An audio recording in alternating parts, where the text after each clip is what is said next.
Lembaga peradilan di Indonesia masih diselimuti mendung pekat. Meskipun kepemimpinan di Mahkamah Agung telah berganti, wajah keruh peradilan akibat tercemar oleh praktik koruptif, mafia hukum, dan jual beli perkara masih saja tampak. Kasus dugaan suap penanganan perkara korupsi pemberian fasilitas ekspor crude palm oil atau CPO yang melibatkan Ketua Pengadilan Negeri Jakarta Selatan jelas menunjukkan bahwa praktek mafia peradilan masih mengakar dalam praktek hukum di negeri ini. Hukum bisa dinegosiasikan, putusan bisa dibeli, vonis kerap menjadi barang dagangan bagi segelintir oknum penegak hukum.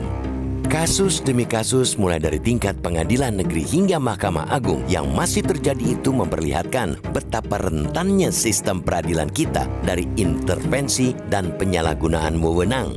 Hakim yang seharusnya menjadi wakil Tuhan dengan menegakkan keadilan terbukti tak luput dari jeratan praktek kotor.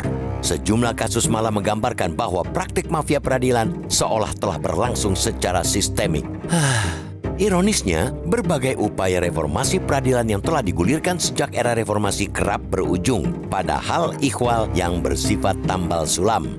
Ada digitalisasi sistem peradilan, tetapi substansi transparansi masih jauh panggang dari api. Ada komisi yudisial yang bertugas mengawasi hakim, tapi lembaga itu kerap kali tidak bergigi menghadapi dominasi Mahkamah Agung karena keterbatasan wewenang. Ketiadaan transparansi dan lemahnya sistem pengawasan internal membuat ruang-ruang hukum kita menjadi gelap dan rawan disusupi kepentingan. Belum lagi tumpang tindih kewenangan antara lembaga-lembaga hukum yang kerap kali menciptakan tarik-menarik kepentingan, bukan demi kepastian hukum, melainkan demi kuasa dan pengaruh. Peradilan yang bersih bukan sekadar utopia. Ia harus diwujudkan untuk menghadirkan keadilan bagi seluruh bangsa. Selain itu, kondisi penegakan hukum yang ideal juga menjadi prasyarat bagi demokrasi yang sehat dan masyarakat yang berkeadaban. Tanpa peradilan yang adil, hukum akan menjadi alat represi, bukan payung perlindungan. Ketika hukum kehilangan maknanya, maka negara kehilangan legitimasinya. Ketika hukum tak lagi berwibawa, negara berada di ambang krisis moral dan kepercayaan publik.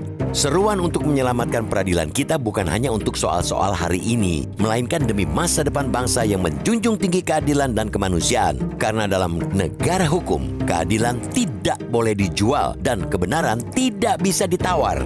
Lembaga peradilan mestinya diharapkan menjadi penjaga keadilan, tempat terakhir rakyat menggantungkan harapan atas kebenaran. Sudah saatnya Indonesia melakukan pembenahan total terhadap sistem peradilan.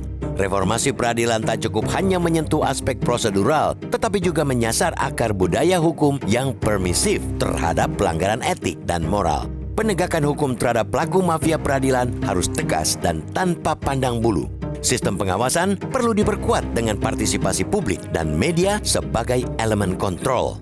Kini saatnya peradilan yang bersih dan adil itu diwujudkan. Jangan menunggu nanti-nanti.